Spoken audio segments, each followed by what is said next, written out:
जितिया कब है, नहाय खाए कब करना है, खूर जितिया किस दिन पड़ेगा, पारण कब करना है, जितिया में कौन से नियम माने जाते हैं, इस साल पहली बार जितिया शुरू कर सकते हैं या नहीं, तो इस तरह की तमाम जानकारी आज के इस वीडियो में हम जानेंगे। तो अंत तक वीडियो में बने रहें और वीडियो अच्छा लगे तो इसको लाइक और शेयर जरूर करें।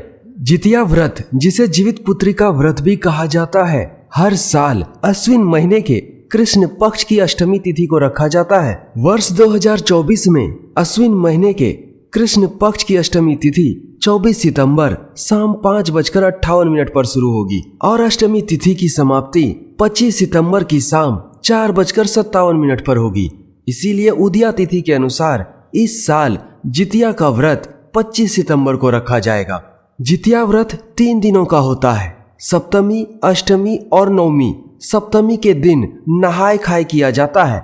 अष्टमी के दिन खूर जितिया यानी कि निर्जला उपवास रखा जाता है और नवमी के दिन इसका पारण किया जाता है।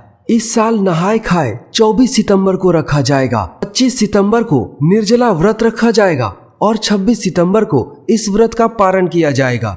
जितिया व्रत बड़ा कठिन व्रत माना जाता है क्योंकि यह व्रत निर्जला रखा जाता है, यानी कि पानी की एक भी बूंद इस व्रत के दौरान नहीं पी जाती है। मान्यताओं के अनुसार संतान की लंबी उम्र और खुशहाल जीवन के लिए इस कठिन व्रत को माताओं द्वारा रखा जाता है। अब हम जानते हैं कि वर्ष 2024 में इस व्रत की शुरुआत की जा सकती है या नहीं। जो लोग पहली बार इस व्रत को कर रहे हैं वे वर्ष 2024 में इस व्रत की शुरुआत कर सकते हैं, क्योंकि इस साल जितिया व्रत के दौरान मलेमास या पंचक नहीं पड़ रहा है, तो आप इस साल जितिया व्रत की शुरुआत कर सकते हैं।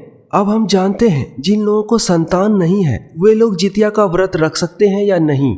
जितिया का व्रत संतान की लंबी उम्र और खुशहाल जीवन के लिए रखा जाता है, यानी कि जिन लोगों को संतान होती है वही लोग जितिया का व्रत रखते हैं। लेकिन कई जगहों पर संतान कामना की इच्छा से भी लोग जितिया का व्रत रखते हैं। तो यदि आपको संतान नहीं है और आप संतान की चाह में जितिया का व्रत रखना चाहते हैं तो रख सकते हैं, लेकिन आपको इस बात का ध्यान रखना है कि जितिया व्रत शुरू करने के बाद आपको हर साल इस व्रत को रखना पड़ेगा। जितिया शुरू करने के बाद हर साल आपको इस व्रत को रखना पड़ता है, बीच में आप इस व्रत को नहीं छोड़ सकते।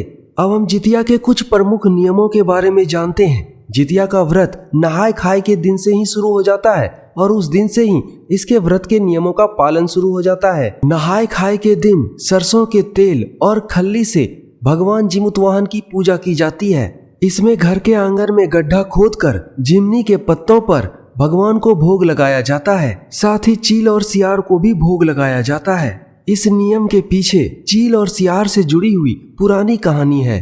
पूजा समाप्त होने के बाद यही तेल बच्चों के सर पर आशीर्वाद के तौर पर लगाया जाता है। यदि आप नहाय खाए पूजा की डिटेल में जानकारी चाहते हैं तो हमारे चैनल को सब्सक्राइब करके घंटी को दबा दें।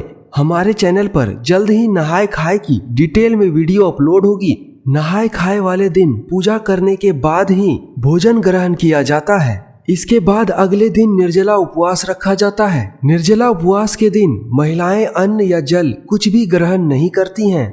उस दिन की पूजा के लिए सुबह जल्दी उठकर स्नान करने के बाद साफ वस्त्र पहनकर सबसे पहले भगवान सूर्य को अर्घ दिया जाता है और व्रत रखने का संकल्प लिया जाता है। आज के दिन जितिया की डलिया को भरा जाता है। जितिया की डलिया में भरने के लिए पहले से ही मिठाइयाँ, पकवान, फल फूल इत्यादि का इंतजाम कर लिया जाता है। इसके बाद शाम के समय डलिया बांधा जाता है। डलिया बांधने का भी नियम होता है, उसकी डिटेल में वीडियो जल्द ही अपलोड होगी। डलिया बांधने के बाद भगवान जिमुतवाहन की पूजा की जाती है। धूप दीप इत्यादि से उनकी आरती उतारी जाती है और अंत में व्रत कथा को सुना जाता है। इस तरह से उस दिन निर्जला रहकर उपवास किया जाता है। जितिया का पारण अगले दिन किया जाता है। पारण करने के पहले जो जितिया का डाला एक दिन पहले बांधा जाता है वह संतान के द्वारा खुलवाया जाता है। इसके बाद फिर से झिमनी के पत्ते लगाए जाते हैं और भगवान जिमुतवाहन और चील और सियार की पूजा की जाती है। इसके बाद अंत में जितिया के डाला का प्रसाद खाकर इस व्रत का पारण किया जाता है।